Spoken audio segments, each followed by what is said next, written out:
see something really scary. Attention. Do I have everybody's attention now?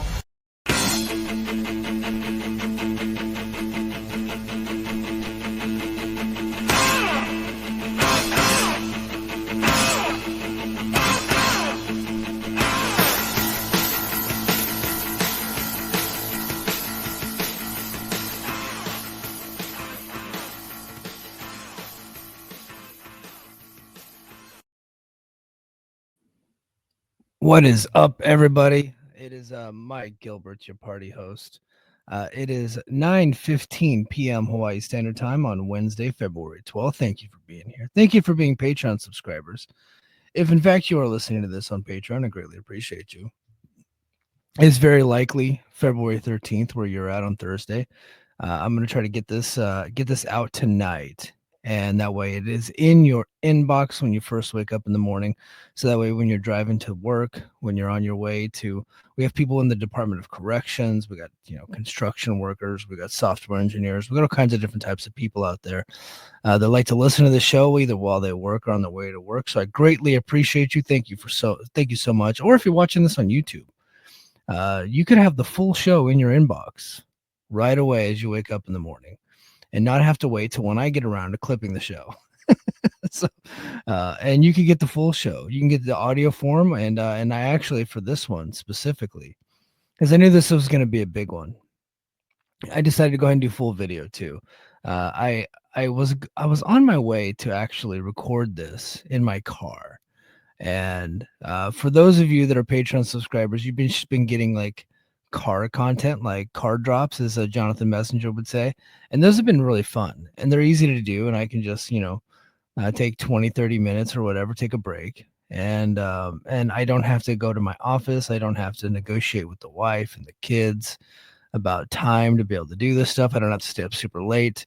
I can just get in the middle of the day, pull out my phone and do a podcast in a car. And I kind of like that. That's pretty fun for me. But I knew this one was going to be a big one. So I wanted to do like full video and do like and get my microphone, do regular production. So if you're watching this on YouTube, thank you. Make sure you hit the like button, make sure you're a subscriber to the channel and drop a comment. And please consider becoming a Patreon subscriber at patreon.com/the Mike and JD show. That is how we keep the lights on. That's how we stay in business. It's how JD and I, that's how our wives allow us to continue doing this stuff is the little bit of money that we get from Patreon. Thank you so much for just and if you don't got the scratch, that's cool, man. Just dropping the thumbs up and and subscribing to the channel and sharing the video with your friends actually does help us. It goes a long way for real. But yeah, so I was going to do this in the car and I was like, yeah, no, this is going to be a big one because there's lots of big news and it can't wait till Saturday and Sunday. JD and I were actually going to record on Thursday night, but my wife has a function on Thursday night. So I'm going to be home alone with the baby boy. So I won't be able to get to it. And we're, 4 hours apart. So it's really difficult for us to meet up during the week, which is why we record on Sundays pretty much exclusively. But we were going to do it overtime, which we've been trying to get to for a while. And honestly, it's just, as far as Patreon, it's just been me lately. JD's just been swamped. So anyway, we're cranking out the content. Thank you for being here, of course. Now, as you guys may have already heard, there's been lots of backstage shakeups happening within TNA. Lots of stuff going on there, man. It seems like every once in a while, like every couple of months, like something big will happen. So we had major shakeups within TNA. So they've undergone significant backstage changes, signaling a shift in strategy under the new leadership of Carlos Silva, who took over as TNA president back in December 2024. So for some reason, this Carlos Silva news is coming out again today, although I covered this a couple months ago. With some of the other stuff that happened, Sean Ross Sapp said that a new TNA president would be announced, and I'm like, Silva just got the job. So I was thinking they were going to announce this. He had been replaced because I already knew about Anthony Ciccone, Chon as I would call him on the show. I already knew that he got replaced by Silva. And a lot of people are running with the story that Carlos Silva is now the TNA president, but I'm like, no, he got the job back in December. So that's been a thing. So that's not new news, but for whatever reason, it is out there again. I think it was just Sean. I think maybe they just didn't make it official, but he had replaced Ciccone as the Anthem Sports president. So let's just go back a little bit. The Anthem Sports president was Richard Schaefer. Okay. Richard Schaefer then left, and I think he went back to boxing and doing whatever else he's doing. Nothing really happened under him. Like his regime, you can't really, there's not really anything that you can point to say that he actually did good for the company. And I don't know if he had limitations. I don't know anything. So, but he was just in and out in like a year. And then when Scott D'Amore got fired last year, he was the TNA president, and Anthony Ciccone took over that position, but he also took over Richard Schaefer's position. And so he was the TNA president, or he was the Anthem Sports president, and then underneath him was TNA. And so he was like the de facto TNA president as well. They weren't going to name a separate TNA president from the Anthem Sports president. What they did is they hired Ariel Scherner, and Ariel Scherner has essentially been running the day-to-day operations of TNA as far as like on the creative side and all that stuff. And he answered to Ciccone. Now he answers to Carlos Silva. So that's kind of that's the hierarchy over there. So they don't have, like, Silva's the TNA president on paper, but he really is just the Anthem Sports president. The main guy that runs TNA is Ariel Scherner, and he reports to Carlos Silva. So that's how this works. Okay. And he's, Silva's got a lot of mainstream sports experience. I can't really point to anything that he did significantly that would tell me that this is going to be a big boon to the company. Now the company's in a good position, but a lot of that started before he got there. So I don't know what he is capable of doing in this position. Like I said, Richard Schaefer was a big deal. He was the CEO of Golden Boy, and he was John Jones's manager, and I think he promoted a lot with Floyd Mayweather, but he was mostly Golden Boy, and Golden Boy was one of the top boxing promotions for a long time. And he had come over and nothing happened. So when they hired Carlos Silva, and he's got, an impressive resume. I think he has like PFL under his belt and different sports leagues and stuff like that. So when he comes over, I'm like, grain of salt. So I think I have a little bit on Carlos Silva. So he's at Anthem. He officially stepped in as president of TNA Wrestling. His extensive experience in sports management and media rights negotiations make him a prime candidate to lead TNA to his next chapter. His background in entities like World Team Tennis and One Championship, he also has PFL and other stuff, reflects his capability in driving business growth and securing high-profile partnerships. So that's Carlos Silva in a nutshell. So he is the TNA president. Again, that news broke in December of 2024. I think the real news that broke today was that George Veras, he is the executive producer of Anthem Sports. So which is TNA, right? So it's like you got Anthem Sports, you got TNA and Invicta. Looks like he's going to be really focused on TNA. Okay. Because it's the wrestling websites that are breaking this news. And so it looks like TNA is going to be under like his major focus, right? Because that's the big property. But Veras brings a wealth of experience from his tenure with ABC Sports, NBC, CBS's NFL Today, the Cleveland Browns, and the Pro Football Hall of Fame. A 10-time Emmy Award winner and president of Veras Communications, Veras is set to overhaul TNA's production quality. PW Insider reports that Veras is building his own production team, leading to the departure of longtime producer Josh Matthews. So, yeah, Josh has been with the company for a long time. This predates actually Anthem. He was with the old Dixie regime, and he's kind of just been a carryover ever since then. From what I gather, this has nothing to do with getting rid of Scott D'Amore people. This is just getting rid of redundancy within the company, and with Veras getting his own production team. I get the feeling that this is not the last that we're going to hear of this. I think more people are probably going to be gone because, yeah, they hired George Veras, but they hired Veras Communications, right? That's who they're bringing in, is Veris Communications, which the resume is impressive. This is a big time deal. Here's the problem with Veris. I hope I'm pronouncing that right. I've never heard of this guy, right? And I'm big into sports, but I just never paid attention to like who is producing the shows, right? But he's 74 years old.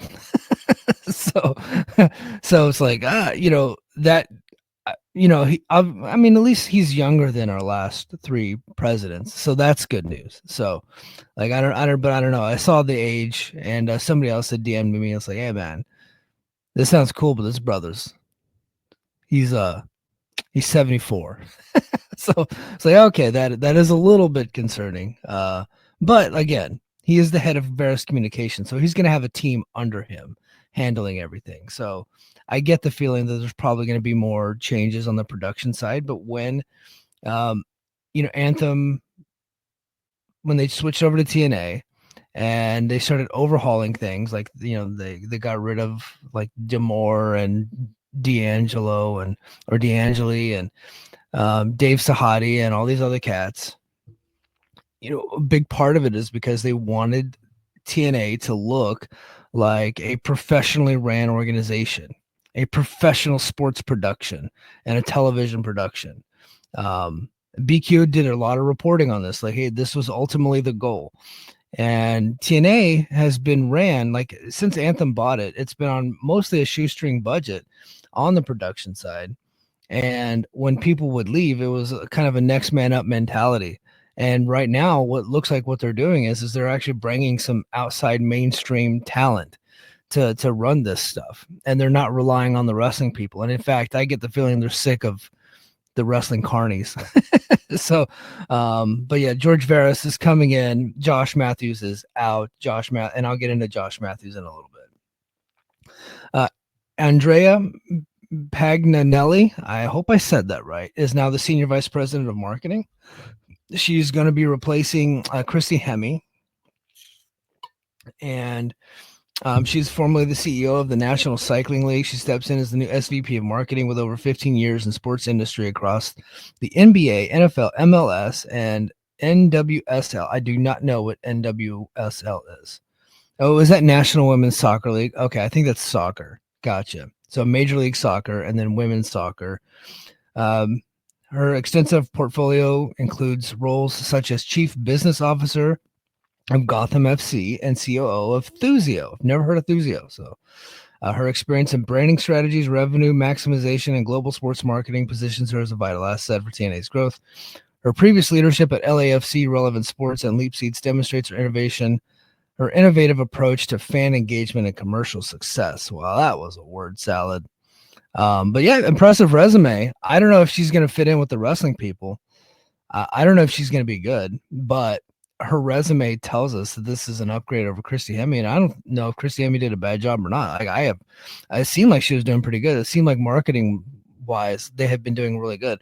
But again, this signals Anthem's commitment to making TNA kind of more of a bigger global brand, right? They're trying to raise their brand awareness. They're trying to upgrade their production, and I'm going to get into it, like, another angle here, but it seems like they're actually really going for it.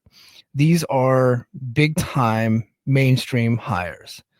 These are not, bringing in just your run of the mill wrestling people, or like what they've done in the past, like people that are already on the roster. They'll take some like community college classes and to learn how do you market. I'm not saying Christy Hemme did that, but I'm just using that as an example, right? They've had some people that were like kind of like interns, or they have some people that were wrestlers, or like in Josh Matthews' case, an announcer, and they were just kind of like learning on the job.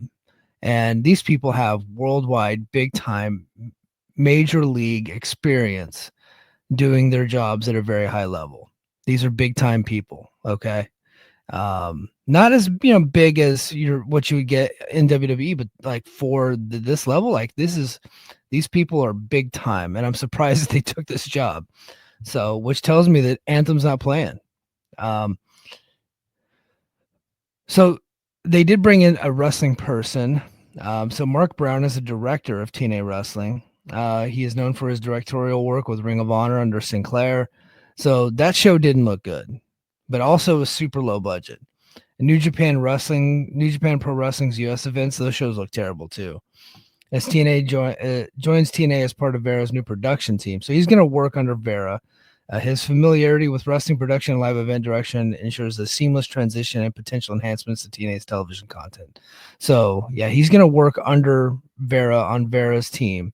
And so hopefully they keep this guy in check, because I don't think that if I were a director of pro wrestling that I would put Ring of Honor and New Japan USA on my on my resume, because those look terrible. Those are some of the worst looking shows. Ring of Honor looked really bad. It really was a barrier for me to watch it. And then eventually I just got over it. But for a long time, it was a barrier. So not impressed with this guy, Mark Brown. We'll see what the TV show looks like. I wonder when. Nobody's really said when this is gonna start. Talent relations department. So John E. Bravo and Ingrid Isley have been promoted from within TNA's talent relations department, headed by Gail Kim. Bravo, a longtime on-screen and backstage contributor, and Isley is the floor manager for TNA events. They're both well regarded internally. Their promotions are seen as a natural progression given their extensive involvement and reliability with the company. It's the two hardworking people. They're being rewarded. Two hardworking and well-liked. They've been with the company. I believe they were D'Amore era hires, and they have, at a time when it looked like the D'Amore people were getting pushed out, these people have endured and they're on board. They're Anthem people now, and they're all in with TNA, and they're doing a good job. And so they're getting promotions, and I think that's cool. So good for them. I know people that know these guys, and these guys are very well regarded. So I'm happy about that. And it looks like the entire talent relations department, as of right now, is all wrestling people. I do think that they should hire somebody with a human resources background, because wrestlers can talk wrestler, but HR people can talk business, right? So I do think that they should small rats. I do think that they should hire somebody with like extensive HR background. I think that would be beneficial, and maybe they do have those people in house. We just don't know who they are, right? It's like, why would they announce like, hey, we've hired, Pat McGee as our HR person? So maybe they do have that, but if they don't, they should. Notable departures. The restructuring led to departures of Josh Matthews, which I talked about earlier. He joined TNA in 2014 as lead commentator and transitioned into a producer role. And Christy Hemme, who had served as head of marketing since October. That sucks, man. Yeah, it's like grand opening, grand closing for Christy Hemme. Matthews' departure is particularly notable due to his decade-long tenure and contributions despite limited resources. So, and I think that came from Gerard. He's been around a long time, hardworking guy, did a lot of different jobs, wore a lot of different hats, and then he ultimately he was the lead play-by-play guy for a long time while still being a producer. And his play-by-play just progressively got worse, and he ended up getting replaced by Stryker, who then got replaced by Tom Hannafin. And Tom Hannafin seems to be the guy, the face of the company now. And Josh Matthews was relegated to a producer role, and he was producing the announcers and stuff like that. And he had a lot of different other hats too. So for a guy, I feel bad that a guy like that is a guy. I mean, he got fired. Let's just call it what it is. The guy got fired.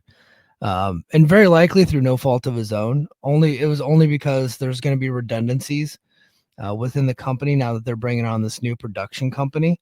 And like I said earlier, we're probably going to see a lot more of that. Okay.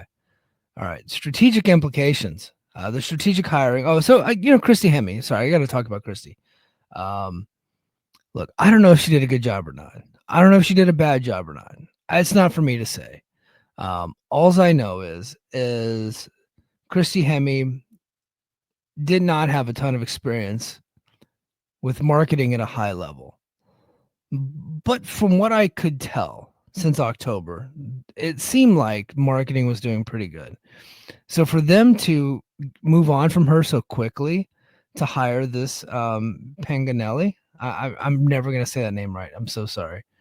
Paganelli, who is she seems big time, right? So for them to move on from Christy, who I assume that everybody likes her, and she seemed like she did a pretty good job.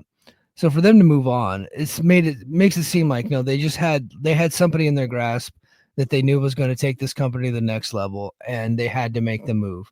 And it sucks they had to get rid of Christy, but they just had to make the move. But they literally just announced Christy Hemme in October. It was not that long ago, and everybody was pretty happy about that. So sucks for her. So the strategic hiring of experienced professionals from mainstream sports and media indicates, and I want to make this note clear, TNA's commitment to expanding its reach and securing a significant television deal.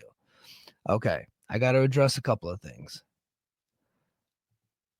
So I have, there's people out there trying to troll me about this TNA stuff, and I'm just like, guys, I don't work for TNA. You can't troll me. And I'm too successful in life, and I'm way too cool and way too masculine to be trolled. Like, if you don't like TNA and you think they're going out of business, that's fine. I don't care. But I will take the opportunity on my platform to dispel any rumors and to correct the record. I think that's a podcaster's job, especially when you have a podcast that's focused on a specific company. Now we're going to get into other stuff on this podcast too, but keeping in line with the TNA stuff, I've been covering these guys in depth for a long time now, and these moves don't signal to me a company that's in financial peril, right? To hire a big time SVP of marketing and hire a big time media company to handle your production tells me that they're not looking at folding their tent, or they're not having money troubles, which has been out there, or that they're propping up their company for a sale. When you're trying to prop your company up for a sale, you're going to be cutting the fat, which they have done, but you're going to be cutting down a bunch of costs to save a bunch of money, right? You wouldn't be hiring new, more expensive people, right? I get the feeling that this Varys guy is more expensive than Josh Matthews, right? And I get the feeling that Panganelli is more expensive than Christy Hemme. I don't know that for a fact. I just think it's true, considering their resumes versus the wrestling people resume, right? Very impressive. That isn't a signal to me a company that's trying to go out of business or sell their company, right? When they're trying to sell the company, they're significantly cutting costs to get their bottom line up. Now, while they did cut in the talent department in certain ways, right? They did hire a bunch of people and rehire people and all that stuff. And I think some people got raises, but they got rid of some other folks that they felt were not worth the money that they were spending on them, right? That's just business. We saw WWE and AEW do the same thing this week. TNA is no different, right? That's just how it goes. But they're spending more money on these bigger venues. They're spending more money on the traveling. They're spending more money to go live on Access TV, which the return on investment in that is not very good. As far as I know, I assume, because we have not gotten any ratings numbers because Access has such low visibility, that they did not get a significant bump in commercial revenue for going on live. It just tells me that they're positioning themselves to get to that point on a bigger network and on a bigger platform, not only in the US, but around the world.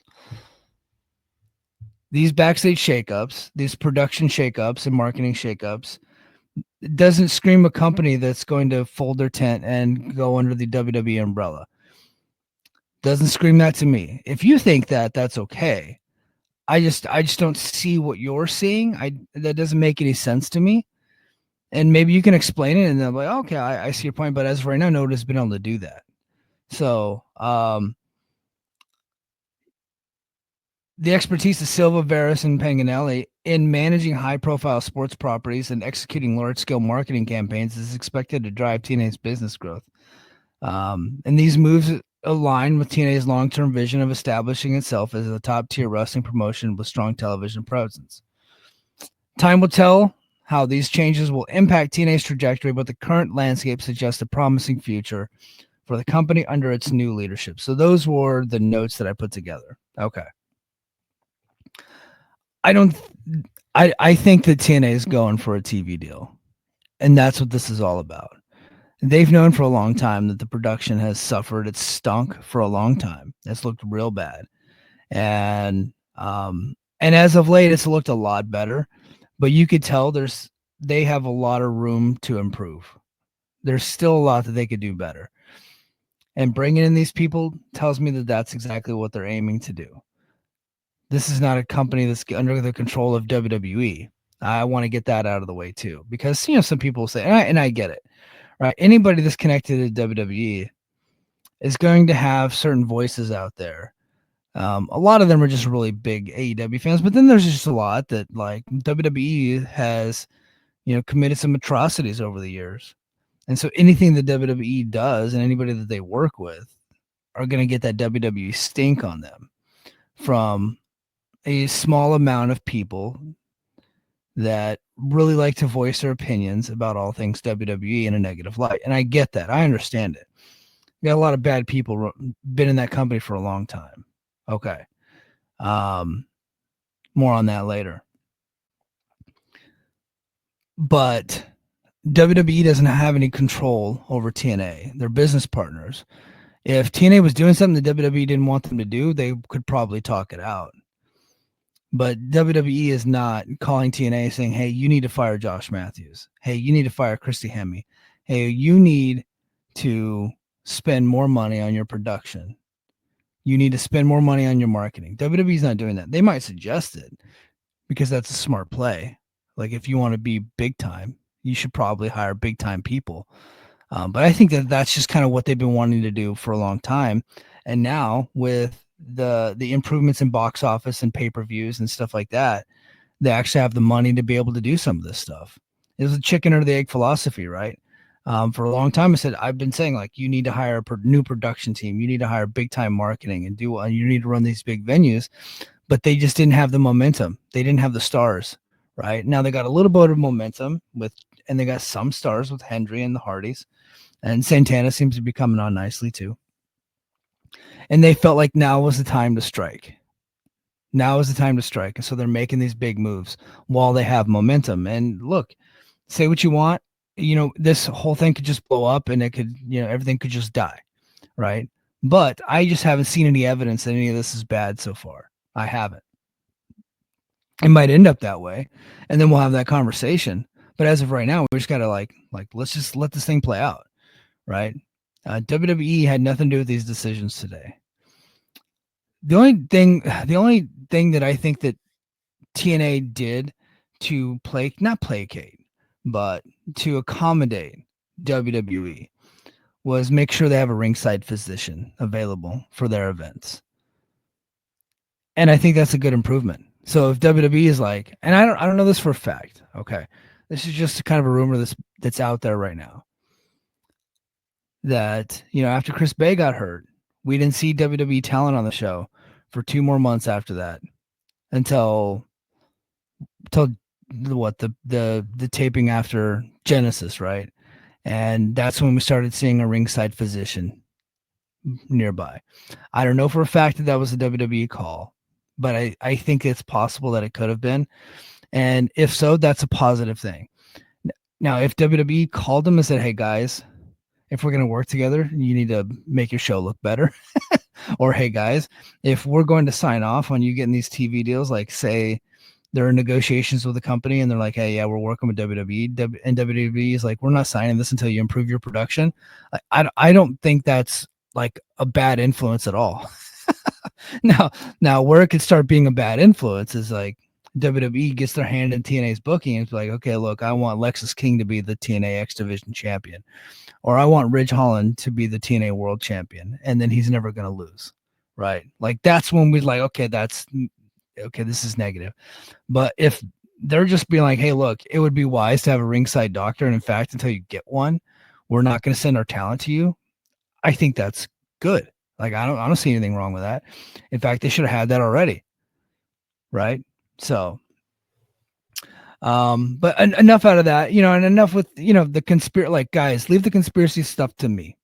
Like, I'm the wrestling conspiracy guy. I will tell you when it's time to get your tinfoil hats on. I will join you. I'll have it on right there with you, and be like, and we're going to be taking down the globalists, right? And taking down the globalists and the worldwide pedophiles. Like we'll do all that together, okay? But we're just not there yet. I've seen no evidence that we need to go to that point so far in the early stages of this relationship with WWE. So far, nothing. So far, none of this is anything other than positive. Okay. Now I could understand the frustration if you work there. I do know that people work there like, man, it's kind of chaotic with a lot of these changes. But honestly, Ariel Sherner has been in place for a solid year. He's the guy. He's running everything. None of them have anything. None of them are talking to Anthony Ciccone or Carlos Silva or Len Asper. They're all talking to Ariel Sherner. So there's nothing to worry about there. Nothing's really changed. Now, if you're in the production department, TV department, or even in social media or marketing or whatever, yeah, you've got some changes that have just happened. And we'll see how long these people stay in place because they have extensive resumes, and part of that is them working at a lot of different places. So it tells me they're not staying anywhere for very long. But yeah, so that that's going to do it for the TNA talk.